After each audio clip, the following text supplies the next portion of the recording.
What if the Imperium's greatest victory wasn't a battle won, but a secret buried so deep that even speaking of it could shatter the very foundations of humanity's future among the stars? In the sprawling nightmare of the 41st millennium, where gods walk among men and entire worlds burn in the name of faith, there exists a silence so absolute that it echoes louder than any war cry. The Emperor of Mankind created 20 sons, 20 demigods forged from his own genetic essence to lead humanity's conquest of the galaxy. These were the Primarchs, beings of such power and presence that their very names reshaped reality. 18 of these legends are known to history. Their deeds are carved into the bones of dead worlds. Their failures haunt the Imperium like vengeful spirits, but two have been erased so completely that even their numbers are spoken only in whispers behind sealed doors. The 2nd and the 11th Primarch, lost, purged, forgotten. The first time you encounter this absence in the lore, it feels like stumbling into a room that shouldn't exist. The records don't say they died in battle. They don't say they felt a chaos like so many of their brothers. They simply stop. Where their stories should be, there's only silence, and in that silence, the Imperium's most terrifying secret takes shape. Because this wasn't an accident, this was a choice.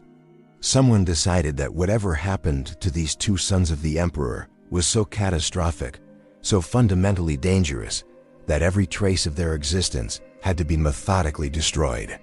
And when the Imperium erases something, it stays erased. Yet nothing truly disappears, not completely. Like dark matter bending light around an invisible mass, the absence of the lost Primarchs warps the story of the Great Crusade in ways that careful observers can detect. The clues are there, scattered across decades of novels, codices, and artwork, each one a fragment of a mirror reflecting something the Imperium desperately doesn't want you to see. The first breadcrumb appears in one of the most sacred places in the galaxy. On Terra, beneath mountains of Gothic architecture that scrape against the void itself, there stands a chamber that few living souls have entered. The Hegemon's Gate. Within this hall, 20 plinths rise from the floor, each one designed to honor a Primarch. 18 bear names and heraldry. 2 stand empty, their surfaces scrubbed clean of any marking, any hint of identity. But clean surfaces tell their own story. These plinths weren't destroyed in the rage that followed the Horus Heresy. They were deliberately preserved as monuments to nothing, eternal reminders of something that must never be remembered. Malcador the Sigillite, the Emperor's right hand and the second most powerful human who ever lived, once sat in the company of loyal Primarchs and let slip a fragment of truth that he immediately regretted. The conversation turned to the missing brothers, and for just a moment, the veil lifted. Rogel Dorn, the Praetorian, spoke of them as if they had been real, as if he had known them, fought alongside them perhaps. The words hung in the air like smoke before Malcador, with a gesture and a warning, sealed the topic away again. But the damage was done. The absence had been acknowledged, and in that acknowledgement lay proof that these weren't merely empty numbers in a sequence. They were brothers, mourned by some, reviled by others, and removed from history by an act of such supreme authority that only one being in the galaxy could have commanded it. The Emperor himself had ordered their erasure. But why? What crime could be so severe that even chaos corruption, even outright rebellion against the Imperium, wasn't punishment enough? After all, when 9 Primarchs turned traitor and plunged the galaxy into the fires of civil war, their names were not stricken from memory. Horus, who nearly killed the Emperor, Fulgrim, who murdered his brother Ferris, Angron, Mortarion, Perturabo, all their crimes are recorded, studied, spoken aloud as warnings. Yet the 2nd and 11th Legions simply vanished, and their gene sons, the Space Marines who bore their genetic legacy, were absorbed into other legions as if they had never belonged anywhere else. This redistribution of warriors is perhaps the most haunting clue of all. When a legion falls to chaos, its marines are corrupted or killed. When a chapter is destroyed in battle, its legacy ends. But the lost legions were dismantled and their pieces given away like organs harvested from a body that still lived, but could no longer be allowed to exist as itself. Some of the survivors went to the Ultramarines, whose numbers swelled mysteriously during the later years of the Great Crusade. Others scattered to different legions, carrying with them memories they were forbidden to speak and identities they were forced to abandon. Imagine being a warrior whose entire purpose was to serve your father, your gene-sire, your Primarch, only to have that father erased from existence and be told that you now belong to someone else, that your past is a lie you must never acknowledge. The Space Wolves know something. Lemon Russ, the Wild King of Fenris, executioner of the Emperor, once spoke words heavy with implication. He had been unleashed before. He had carried out the Emperor's judgment on those who stepped beyond redemption. His legion bore the title of the Emperor's sanction with savage pride, and when the topic of the missing Primarchs arose, there was blood in his memory. Not the blood of Xenos or traitors, but something that weighed differently on his conscience. Brother's blood, perhaps. The kind of deed that even a warrior bred for violence might carry as a scar. And then there are the remembrancers, those artists and historians who traveled with the Great Crusade to document humanity's greatest achievement. Their works, when they touch upon the early days of the Crusade, sometimes show 20 figures standing in formation, 20 sons around their father, before the images shift and suddenly there are only 18. The transition is never explained. It simply is, as if reality itself was edited, and those who notice the change are meant to understand that some questions invite only silence. What could they have done? The theories multiply in the darkness where facts fear to tread. Did they refuse the Emperor's vision? Did they discover something about the nature of the Imperium, about the Emperor himself, that made them liabilities? Were they too human, too compassionate in a crusade that demanded absolute ruthlessness?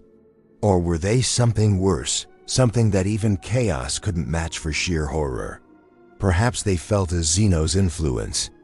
Perhaps they tried to rule as gods in their own right. Perhaps they found the truth about the warp before anyone was ready to face it, and that knowledge made them into something that had to be unmade.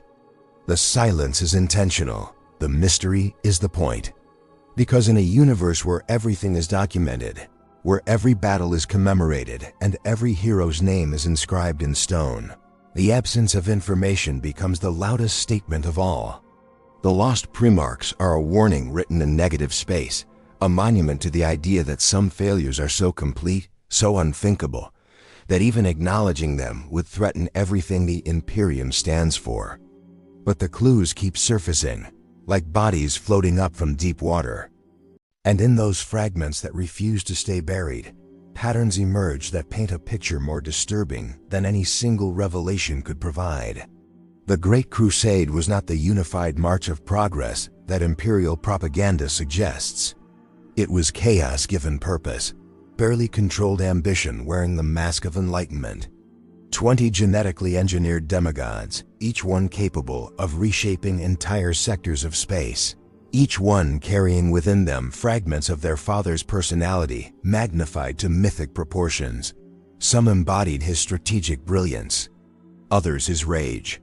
Some his hope for humanity's future, and others, perhaps, his deepest fears about what humanity might become. The records that do exist, the ones that haven't been burned or locked away in the darkest vaults of Terra, suggest that the lost Primarchs were found early in the Crusade. This timing matters. It means they participated in humanity's expansion across the stars. It means they led their legions in battle, conquered worlds, brought entire civilizations into compliance with the Imperial truth. They weren't stillborn projects or failed experiments destroyed in their gestation pods. They lived. They commanded. They left footprints across the galaxy that someone later had to carefully sweep away, grain by grain, until the path they walked showed only emptiness. In the private chambers of the Imperial Fist's Fortress Monastery, there exists a practice that speaks volumes through its very existence. When the sons of Rogel Doran gathered to remember their history, to recite the names of the Primarchs in the order of their discovery, They speak 18 names. But in the pauses, in the rhythm of that recitation, there are gaps where 2 more names should fall. The silence is measured, precise, as if the absence itself has been codified into ritual. It's not forgetting, it's the opposite. It's remembering that they must not remember, acknowledging the void where brothers once stood. Guilliman, the avenging son who now walks in the 42nd millennium as the Lord Commander of the Imperium, has his own relationship with this mystery. The Ultramarines absorbed more warriors from the Lost Legions than any other, their ranks swelling at precisely the moment when 2 numbered legions ceased to exist in official records. Some have suggested that Guilliman himself oversaw this integration, that he took on the responsibility of giving these orphaned warriors a new home, a new purpose, a new history to replace the one that was being systematically erased. If true, it means he knew them. It means he looked into the eyes of men who had served the lost Primarchs and made them swear oaths that would seal away their former lives forever. What must that have cost for warriors whose entire identity was bound to their genetic legacy? What does it say about Guilliman that he was chosen to carry out this particular act of mercy, or perhaps cruelty? The Mechanicum archives on Mars, those vast data crypts where information goes to die slowly across millennia, contain requisition orders that don't quite add up. Equipment manifests for 20 legions during the early Crusade years. Gene seed tithes collected from 20 sources. Then, without explanation, the numbers shift. The materiel that should have gone to the 2nd and 11th legions gets redistributed. The gene seed reserves are quarantined, their existence neither confirmed nor denied. And in the margins of these documents, sometimes written in code so old that its decryption requires consultation with the eye from the dark age of technology, there are notations. Red ink, warning symbols. Classifications that translate roughly to, do not pursue this inquiry further. But perhaps the most chilling evidence comes not from official records, but from the memories of those who were there, filtered through 10,000 years of myth and careful editing. The word bearers, before their fall to chaos, were zealots who worshipped the emperor as a god, despite his rejection of such veneration. Their Primarch, Logar, kept detailed records of his spiritual journey, his quest to understand the divine nature of his father. In the fragments of his writings that survive the heresy, there are references to a conversation, a theological debate among brothers about the nature of loyalty and the limits of independence. 20 voices in that debate initially, then 18. Logar writes of the lesson we all learned and the price of hubris, but the context has been carefully excised. Only the emotional resonance remains, the sense that something terrible had been demonstrated, a line drawn in blood that none of the remaining Primarchs dared to cross. Until, of course, 9 of them did exactly that during the Horus Heresy. This raises the most haunting question of all. If the lost Primarchs committed some crime so severe that total erasure was the only acceptable punishment, what does it say that half the remaining Primarchs went on to betray the Emperor in ways that shook the galaxy to its foundations? Were the lost two judged by different standards? Were they destroyed for something that, compared to the heresy, seems almost trivial in retrospect? Or did their removal fail to teach the lesson it was meant to teach, making the later betrayal inevitable because the warning had been silenced rather than displayed? The Lion, Luther, and the Dark Angels carry their own secrets about the Lost Brothers. In the restricted levels of the rock, their mobile fortress monastery, there are chambers within chambers, secrets nested inside lies. The Dark Angels are famous for their obsession with hidden knowledge, with truths too dangerous to speak aloud. It's said, though never confirmed, that they possess fragments of data regarding the lost Primarchs, information preserved not out of sentiment, but because the Lion understood that history erased is history doomed to repeat itself. Whether this is true, or merely another layer of rumor piled upon mystery remains unclear. But the Dark Angels know the cost of secrets. They know what it means to have brothers turn traitor, to wage a hidden war that the wider Imperium cannot be allowed to discover. In their paranoia, in their desperate hunt for the fallen, There might be echoes of an older drama, a template for betrayal and punishment that was established long before Luther's rebellion. The Emperor himself remains silent on the matter, as he has remained silent on almost everything since being interred upon the Golden Throne 10,000 years ago. But in the moments before the heresy, in the years when he still walked among mortals and spoke with the voice that had united Terra and launched humanity toward the stars, there were times when his sons dared to ask him about their missing brothers. His answers, when he deigned to give them, were always the same. They were gone. Their absence was necessary. The matter was closed. The finality in his tone, according to those who witnessed these conversations, was absolute. Not the finality of death, but something colder, more complete. Erasure as an act of will so powerful that reality itself bent to accommodate it. What power does it take to unmake a Primarch? These were not ordinary beings.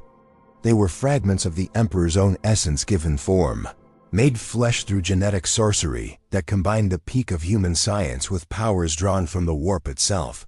They could not be killed easily. Even in death, their legends would persist. Their gene sons would carry their legacy forward. Their impact on the galaxy would echo across centuries. To truly destroy a Primarch required destroying not just the physical being, but the idea of them, the conceptual space they occupied in the grand narrative of the Imperium. It required reaching back through time and unwriting their story from beginning to end, then sealing the empty chapters so thoroughly that even asking about them became a form of heresy. And yet the Imperium did exactly this, twice, with such success that 10,000 years later, the mystery remains essentially intact. No definitive answers, no clear narrative. Just absence, and the ghost of that absence haunting every gathering of the Primarchs, every roll call of the legions, every history of the Great Crusade that carefully steps around the gaps in the sequence like someone navigating a minefield in the dark. The question transforms. It's no longer just about what they did, it's about what their erasure accomplished. Did removing them make the Imperium stronger, more unified, more capable of surviving the trials ahead? Or did it plant the seeds of the very catastrophe it sought to prevent, teaching the remaining Primarchs that their father's love was conditional, that his vision of humanity's future had limits beyond which even his own sons could not step without facing annihilation? Perhaps the heresy itself was born in that moment of erasure, when half the remaining brothers looked at the empty spaces where their siblings had stood and realized that loyalty was not returned, that they were tools to be discarded if they ceased to serve their purpose exactly as intended. In the present darkness of the 41st millennium, where the Imperium teeters on the edge of extinction and every day brings new horrors, the mystery of the lost Primarchs feels almost quaint. What does it matter what happened to two forgotten warriors when entire systems burn and humanity faces annihilation from 1,000 different angles? But perhaps that's exactly why it matters. Because in their absence lies a truth about the Imperium that it has never been able to face. That it was founded on secrets and silences. That its greatest heroes were also its greatest liabilities. That the Emperor's grand design for humanity required the systematic destruction of anything that didn't fit the pattern, including his own sons. And somewhere in the deepest vaults of Terra, sealed behind doors that haven't opened in 10,000 years, protected by wards that would destroy anyone unauthorized who dared approach them, there might still exist the complete records. The full story. Names, deeds, crimes, and punishments laid out in detail that would make even the horrors of the Horus Heresy seem like a footnote. But those doors will never open. Those records will never be read. Because the Imperium has decided that some truths are more dangerous than any lie, and the mystery of the 2nd and 11th Primarchs must remain exactly that, a mystery that defines through its absence, warns through its silence, and shapes the future by erasing the past. Yet there exists another layer to this enigma, one that most scholars overlook in their focus on Imperial records and Primarch testimonies. The Xenos remember. In the vast archives of the Eldar, those ancient beings who watched humanity's rise with a mixture of contempt and dread, There are references to the early Crusade that human historians have never seen. The Farseers, those who peer through the tangled threads of possible futures, occasionally speak of branching points in human history where the paths diverged more dramatically than they should have. 20 paths becoming 18. The Eldar do not mourn human tragedies, but they recognize patterns, and in the pattern of the lost Primarchs, some among them see echoes of their own civilization's fall. A warning ignored, a corruption embraced, a line crossed that could not be uncrossed. The Cabal, that ancient conspiracy of xenospecies that worked in shadow to manipulate the Horus Heresy itself, possessed knowledge that extended back to the Crusade's earliest days. Before their own destruction, before their plans crumbled into the same chaos they sought to prevent, they knew things about the Emperor's design that even his own sons did not. In the fragments recovered from their meeting places, in the psychic residue left behind on dead worlds where they gathered, there are impressions, not words exactly, but concepts. 2 seeds that failed to grow as intended. 2 weapons that misfired. 2 experiments that revealed flaws in the Emperor's grand design, flaws that could not be acknowledged without unraveling everything he had built. What if the truth is simpler and more terrible than any elaborate theory suggests? What if the lost Primarchs were not punished for what they did, but for what they were? The Emperor created his sons by bargaining with powers in the warp, entities that would later be recognized as the Chaos Gods themselves. He stole their essence, shaped it into 20 forms, and believed he could control what he had made. But the warp does not release its gifts without exacting a price. Perhaps 2 of those 20 sons were marked from the beginning, carrying within them corruptions or flaws that even the Emperor's genius could not purge. Perhaps they began to transform into something that would have made even the demon Primarchs of the heresy look tame by comparison. And perhaps, recognizing this, the Emperor did the only thing he could. He destroyed them before they could fully manifest, before they could reveal to the galaxy the terrible price he had paid for his 20 sons. This theory finds strange support in the timeline. The Space Wolves speak of being unleashed against one of the lost legions. Lemon Russ carries that weight, that knowledge of brother killing brother at the Emperor's command. But the other, the 11th? The records there are even more sparse, even more carefully controlled. Some sources suggest that this Primarch simply disappeared, that his legion was disbanded without a single shot being fired, without an execution or a battle, as if he had never been there at all, as if reality had simply edited him out between one moment and the next. That kind of erasure suggests something beyond military action. It suggests psychic manipulation on a scale that only a handful of beings in the galaxy could accomplish. The Emperor himself, Malcador, the Sigillite, perhaps working together to reach into the fabric of reality and remove a thread without unraveling the entire tapestry. The 1,000 Sons, before their fall, were the Imperium's greatest practitioners of psychic arts. Magnus the Red, their Primarch, possessed insight into the nature of the warp that exceeded even his father's in some ways. He was arrogant enough to believe he could master what was fundamentally untamable, but he was also perceptive enough to recognize patterns others missed. In the private writings recovered from Prospero before its destruction, Magnus makes oblique references to his lost brothers. He speaks of them with what might be pity or perhaps recognition, as if he understood something about their fate that made him see his own future more clearly. He writes of those who looked too deep and the price of forbidden knowledge, and while he might have been referring to himself and his own legion's eventual damnation, the timing of these writings suggests otherwise. They date from the early Crusade, before Prospero burned, before Magnus broke his father's most sacred prohibition, before he knew he was writing his own epitaph. Consider the perspective of the ordinary Space Marines who served in the Lost Legions. These were not normal humans. They were Astartes, genetically enhanced warriors who lived for centuries, whose memories were perfect, whose loyalty was hardwired into their very genetics. When their legions were dissolved and they were distributed to other forces, they didn't simply forget. They couldn't forget. But they were silent nonetheless, maintaining that silence across centuries, through the heresy and the scouring and the 10,000 years of long war that followed. What could compel such beings to absolute secrecy? Not merely orders, not even loyalty. It would require something more fundamental. Perhaps psychic conditioning so deep that even thinking about their origins caused pain. Perhaps mind-wiping so thorough that the memories existed only as ghost sensations, feelings without context.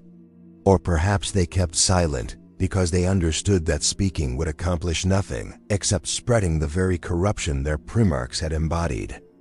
There's a theory whispered among the most radical of inquisitors, those who delve into forbidden lore despite the risks to their souls and sanity. They suggest that the lost Primarchs are not truly gone, that beings of such power, created from warp stuff and imperial science, cannot be completely destroyed. That somewhere, in some forgotten corner of reality, they persist. Perhaps as prisoners, locked in temporal stasis fields and vaults beneath Terra, their existence neither living nor dead, but suspended in the space between.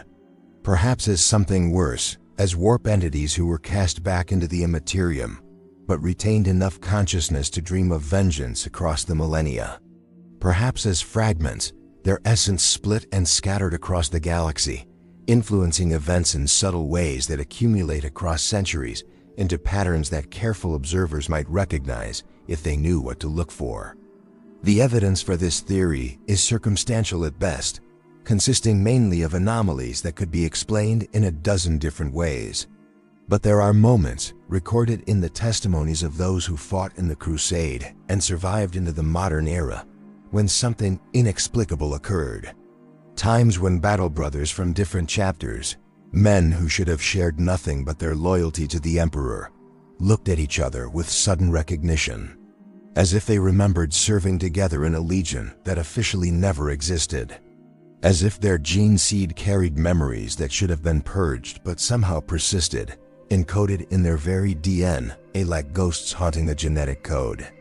Belisarius Call, the Archmagos who spent 10,000 years perfecting the Primarchs Space Marines, had access to gene seed repositories that dated back to the Crusade itself. His work required him to study every variation, every mutation, every successful and failed experiment in the Emperor's creation of the Astartes. If anyone alive in the present era knows the biological truth of the lost Primarchs, it would be him. Yet when questioned, he speaks in riddles and redirects conversations, suggesting that some knowledge remains dangerous even after millennia have passed.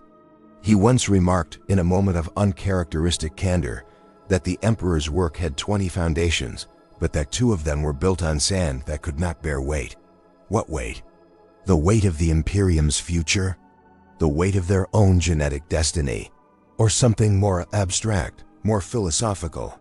The weight of being gods who were told they were merely tools? The returned Primarchs of the modern age, Guilliman and the Lion, now walk in an Imperium that has transformed beyond anything their father envisioned. They see his deification, the very thing he fought against, enshrined in every aspect of imperial culture. They see the corruption, the stagnation, the slow entropy that threatens to extinguish humanity's last light. And sometimes, in their private councils, they must look around the table and see the empty spaces where brothers should sit. Not just the traitor Primarchs, whose absence is explained by their betrayal, but those other 2, whose absence speaks to something that even the loyal sons do not fully understand. Do they wonder what those lost brothers would think of the modern Imperium? Whether their crime, whatever it was, might seem less severe in hindsight compared to the institutional decay that has consumed their father's dream.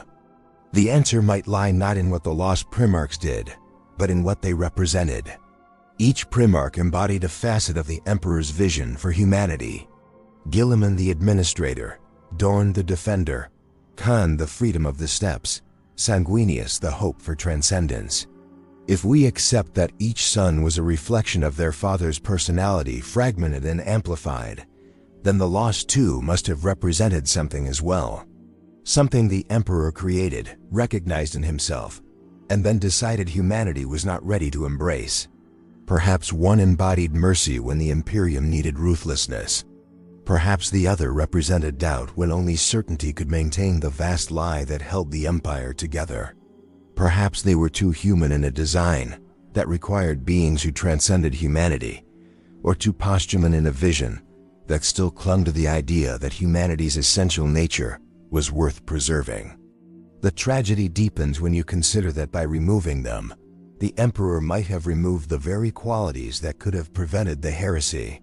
If one of the lost Primarchs embodied compassion and the other represented the willingness to question authority, their presence during the events leading up to the betrayal might have changed everything. They might have stood between Horus and his fall. They might have counseled understanding when the Emperor handed down his edicts from Terra, withdrawn and distant, leaving his sons to interpret his will without guidance. They might have been the voices of moderation in a system that was careening toward catastrophic polarization. But they were gone, erased, and so the spiral toward civil war continued unimpeded. Or perhaps their removal was precisely what triggered the cascade of events that led to the heresy. Perhaps the remaining Primarchs, seeing what their father was willing to do to his own sons, learned that love and loyalty were not absolute, that the Emperor's grand vision included acceptable casualties even among his most precious creations. Perhaps that knowledge planted seeds of resentment that grew across decades until they blossomed into outright rebellion. Perhaps Horus, standing on the edge of his own betrayal, looked back at the empty spaces where brothers once stood and thought, if he could erase them, he can erase any of us. And perhaps that thought made the difference between loyalty and treachery. The Imperium will never admit this possibility. To do so would be to acknowledge that its foundational trauma was self-inflicted, that the Emperor's actions directly contributed to the catastrophe that nearly destroyed everything he built. Better to maintain the mystery, to let the lost Primarchs remain nameless and faceless, their crimes unspecified, their existence reduced to a warning without context. Better to let scholars and historians debate endlessly about what might have happened than to face the truth that sometimes the greatest empires are destroyed not by their enemies, but by the secrets they keep from themselves. And so we arrive at the most dangerous territory of all, the space where speculation becomes revelation and comfortable mysteries give way to truths that burn. Because hidden within the fragments, buried beneath layers of censorship and institutional amnesia, there exists a pattern that only becomes visible when you stop looking at what was said and start examining what was carefully left unsaid. The silences have structure. The gaps have geometry. And in that architecture of absence, a shape emerges that changes everything we thought we understood about the Imperium's foundation. The timing of the erasures was not random. Both occurred during a specific window in the Great Crusade, after enough worlds had been conquered to establish the Imperium's momentum, but before the expansion had reached its furthest extent. This was the period when the Emperor's plans were most vulnerable to disruption, when the grand narrative of human supremacy and manifest destiny needed to be protected at all costs. Any crack in that narrative, any suggestion that the Primarchs were fallible, or that the Emperor's design contained fundamental flaws, could have cascaded into catastrophic loss of morale and purpose. The Crusade was built on certainty, on the unshakable conviction that humanity's expansion across the stars was not merely justified, but inevitable, written into the fabric of reality itself by the Emperor's will. Now consider what it would mean if one of the lost Primarchs began to question that certainty, not through rebellion or corruption, but through genuine philosophical inquiry. What if they looked at the worlds being brought into compliance and saw not liberation, but conquest? What if they examined the imperial truth, that dogmatic rejection of religion and superstition, and recognized it as simply another form of faith, another set of chains wrapped in different rhetoric? What if they stood before their father and asked the question that could not be answered without unraveling everything? By what right do we do this? The Emperor could defeat armies. He could shatter worlds. He could face down the gods of the warp itself. But a question? A sincere, well-reasoned challenge to the moral foundations of his entire enterprise?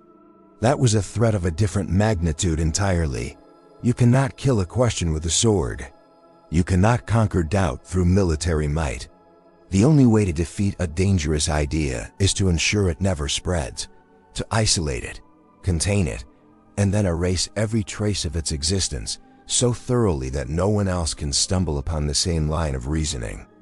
This theory finds unexpected support in the writings of Lorgar, that most philosophical of traitors. Before his fall, when he still sought to understand the Emperor's true nature, he wrote extensively about the nature of belief and the power of conviction.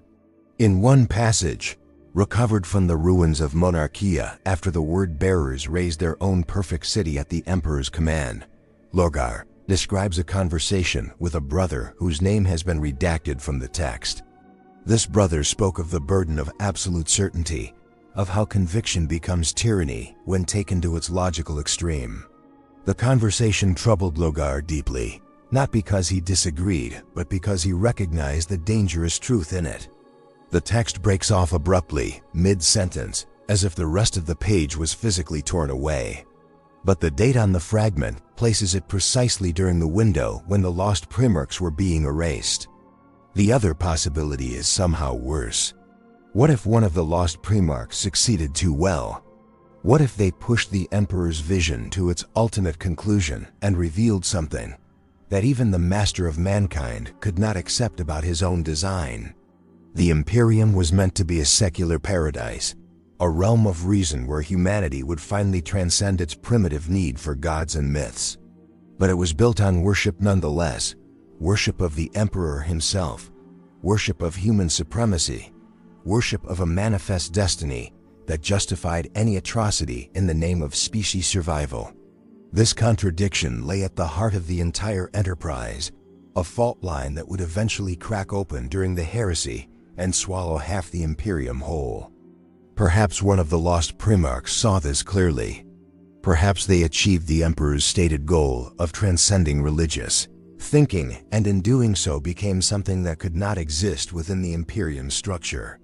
A being of pure reason in an empire that required faith. A mind unclouded by the necessary delusions that made the Crusade psychologically sustainable. They would have looked at their brothers and seen them not as demigods leading humanity to salvation, but as tools perpetuating a system built on the same irrationality the Emperor claimed to oppose. And recognizing this, they would have become intolerable, not because they were corrupted, but because they were too pure, too close to what the Emperor claimed to want, but could never actually permit to exist. The Mechanicus archives contain manufacturing records that tell their own story. The armor, weapons, and equipment produced for all 20 legions followed standardized patterns, with minor variations for tactical specialty. But 2 of the design schemas show progressive alterations over time, changes that suggest the legions were adapting to threats or challenges that differed from the standard Xenos and human resistance encountered during typical compliance actions. One schema shows increasingly heavy armor plating and enhanced void shielding, as if the Legion was preparing to fight something that required unprecedented defensive measures. The other shows the opposite: lighter, faster configurations, maximum mobility, stealth systems that wouldn't be standard issue until much later in the Crusade. These weren't minor adjustments. They represented fundamental reconceptions of how these legions operated, as if they were being prepared for a war that never appeared in any official record. Who were they fighting? Not Xenos. The patterns of engagement don't match any known alien threat from that period. Not human rebels. The equipment would have been overwhelming overkill. The only logical conclusion is that they were fighting each other, or preparing to fight something that required the full might of Astartes legions operating at peak efficiency. Perhaps the 2nd and 11th Primarchs came into conflict, their philosophical or tactical disagreements escalating into something that threatened to split the Crusade itself. Perhaps the Emperor, seeing where this was leading, ordered them to resolve their differences through trial by combat, believing that military victory would settle the matter. But what if neither won? What if the conflict revealed that both sides were right in ways that could not be reconciled, that the contradictions in the Emperor's design could not be resolved through force, but only through acknowledging fundamental flaws in the entire project. That would explain the dual erasure. Not punishment for failure or corruption, but recognition that the problem they represented could not be solved, only removed. Both Primarchs, both legions, both philosophical positions eliminated simultaneously to prevent the infection of doubt from spreading. The surviving warriors absorbed into other legions not just to preserve their combat effectiveness, but to dilute their loyalty, to break apart the community of shared belief that made them dangerous. Scatter them across 18 different legions and their unity of purpose dissolves. Give them time, let them form new bonds, new identities, and eventually the old allegiances fade into something they can convince themselves was just a dream, a false memory, a fiction they need not acknowledge. But memories encoded in gene seed don't fade so easily. The biological imperative runs deeper than conscious thought. And this is where the mystery transforms into prophecy, where the past reaches forward to touch the present with implications that no one wants to acknowledge. Because if fragments of the lost Primarchs persist in their scattered gene sons, if those memories are still there dormant in the genetic code of Ultramarines and Space Wolves, and all the other chapters that absorb the remnants of the lost legions, then what happens when those memories begin to surface? What happens in the 41st millennium, when the Imperium is so desperate for any advantage that even the most dangerous knowledge becomes tempting? There are reports, unconfirmed and quickly suppressed by the Inquisition, of Space Marines from various chapters experiencing shared dreams. Not the communion of brotherhood that all Astartes feel toward their battle brothers, but something more specific, more pointed. Dreams of Primarchs they should not recognize.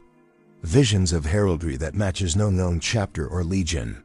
Whispers in a voice that carries the weight of authority but speaks names that have been erased from all records. These reports are always classified, the Space Marines in question quietly reassigned, or in extreme cases declared heretic and purged. Not because they've done anything wrong, but because they've begun to remember something that must remain forgotten. The Rubicon Primaris, the process by which traditional Space Marines are upgraded to the new Primaris standard, requires deep manipulation of their gene seed. It rewrites their biology at the most fundamental level, reaches into the core of what makes them Astartes and transforms it. But in that moment of transformation, when the old structures are being torn down and rebuilt, things can surface, memories that were buried, loyalties that were overwritten, identities that were supposed to have been erased completely. The apothecaries who oversee these procedures have begun noting anomalies, Space Marines who emerge from the Rubicon, speaking of brothers they never had, battles they never fought, Primarchs who should not exist in their personal history. The High Lords of Terra have quietly ordered that such cases be documented, but that the Space Marines themselves be told nothing, given no confirmation or context. Let them think they're experiencing the normal confusion of biological transformation. Let them doubt their own perceptions.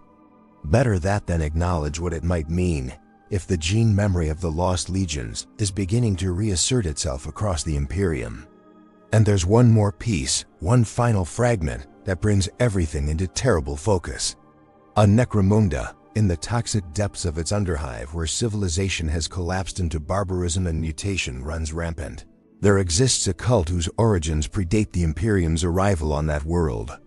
They worship what they call the Forgotten Angels, two figures who came from the sky before the Emperor's Crusade and taught them the ways of war and civilization. The cult's iconography shows two winged figures, clearly meant to represent Primarchs, though the artistic style is crude and the details are wrong in ways that suggest the artists never actually saw what they were depicting, only worked from descriptions handed down across generations. The Inquisition has tried to purge this cult dozens of times, but it persists, its believers dying rather than recanting their faith in angels who the Imperium insists never existed. Here's what makes this cult impossible to dismiss.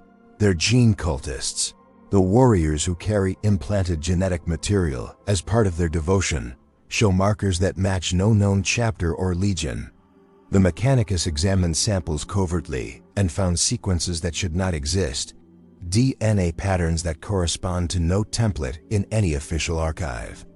But when compared to the fragmentary gene seed records from the early Crusade, before the purges and consolidations, before 2 legions were erased and their genetic legacy was supposedly destroyed, perfect matches, impossible, undeniable matches. The lost Primarchs were on Necromunda. They interacted with the population. They left behind not just memories, but genetic material that has persisted across 10,000 years, which means they were real, they existed.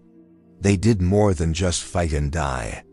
They connected with the humans they were meant to save, teaching and guiding rather than merely conquering. And somewhere in the darkness beneath that toxic hive world, there might still exist records, artifacts, proof of who they were and what they believed. Proof that would transform the mystery from speculation into history, from comforting ambiguity into undeniable truth. The Imperium cannot allow that truth to surface. But truth, like water finding cracks in stone, has a way of seeping through even the most carefully constructed barriers. And in an empire that spans 1,000,000 worlds, where control is always partial and knowledge always incomplete, secrets cannot be kept forever. Someone, somewhere, is going to find the answer. And when they do, everything changes. The answer is already known. That is the revelation that strikes like thunder in a silent void. The answer has always been known, not hidden in some vault beneath Terra or encrypted in ancient Mechanicus data cores, but spread across the entire Imperium in fragments so small that no one thought to assemble them into a coherent whole. The truth was not buried. It was scattered, distributed across 1,000,000 worlds in pieces too tiny to recognize individually, but together forming a picture so clear and terrible that the mind recoils from assembling it, even when all the components are present. The Emperor knew this would happen. He understood human nature with a precision that came from watching humanity rise and fall across 30,000 years of history. He knew that secrets kept in locked vaults would be sought after, that forbidden knowledge stored in a single location would draw the curious and the ambitious like moths to flame. So he did something far more cunning. He hid the truth in plain sight. He encoded it into the structure of the Imperium itself, into the very mechanisms that were meant to enforce its concealment. Every denial became a confirmation. Every act of censorship became a signpost. Every space marine told to forget became a living memorial to what had been lost. The lost Primarchs were not destroyed because they failed. They were destroyed because they succeeded. They fulfilled the Emperor's vision so completely that they revealed the fundamental impossibility of what he was trying to achieve. One of them embodied perfect compassion, the ability to see value in every human life, to grieve for every loss, to refuse the calculus that made some deaths acceptable in service of the greater good. In a crusade that required the deaths of billions to bring trillions into compliance, such compassion was not weakness. It was an existential threat to the entire enterprise. Imagine that Primarch standing on a conquered world, watching his brothers celebrate victory while the smoke of burning cities still rose into the sky. Imagine him counting the dead, not as statistics but as individuals, each one a universe of experience and potential now extinguished. Imagine him asking the question that could not be asked: how many deaths can we justify before we become the very tyranny we claim to oppose? There's no answer to that question that permits the crusade to continue. None. Either you admit that the ends do not justify these means, or you admit that you have abandoned the moral framework that gave the crusade its legitimacy in the first place. The Emperor could not allow that question to persist, so the Primarch who asked it ceased to exist. Not killed in battle, where death might make him a martyr. Not corrupted by chaos, where his fall might be explained as external influence. Simply erased, as if he had never been, as if the question had never been posed. And his sons, those warriors who had learned from him the value of mercy and the cost of victory, were scattered to other legions where harder teachers could overwrite those dangerous lessons. The other Primarch represented something equally threatening but from the opposite direction: perfect conviction, absolute certainty, a mind so sure of the rightness of the Emperor's path that it could not tolerate deviation or doubt in any form. This was not the mere zealotry of Logar, who needed his faith confirmed by external validation. This was something colder, more mechanical, a being who had achieved complete alignment with the Emperor's stated goals, and in doing so, had become a perfect implement of the very authoritarianism the imperial truth claimed to oppose. This Primarch looked at humanity and saw only potential to be shaped, clay to be molded, raw material to be optimized. Every world that resisted compliance was not a tragedy, but a problem to be solved with maximum efficiency. Every human who clung to old beliefs or traditions was not a person to be persuaded, but an obstacle to be removed. The Emperor's vision of human transcendence, filtered through this Primarch's absolute conviction, became indistinguishable from extinction of everything that made humanity human. Culture, identity, individual choice, all swept away in the name of creating a unified species ready to inherit the galaxy.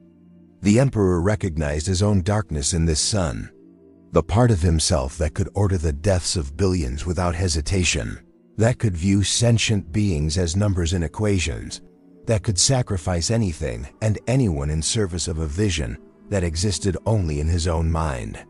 But seeing it reflected back so clearly, untempered by the doubt and second-guessing that even the Emperor experienced in his most honest moments, he understood that this was the endpoint of his own logic.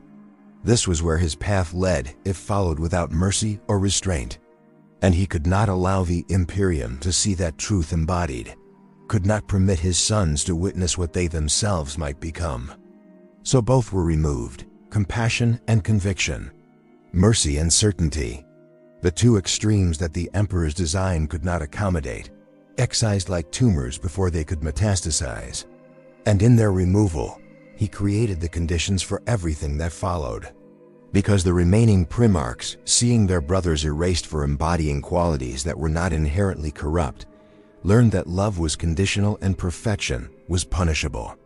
They learned that their father's vision required them to exist in a permanent state of tension, never too merciful and never too ruthless, never questioning but never blindly obedient, walking a razor's edge where the slightest misstep meant annihilation. Is it any wonder that half of them eventually fell?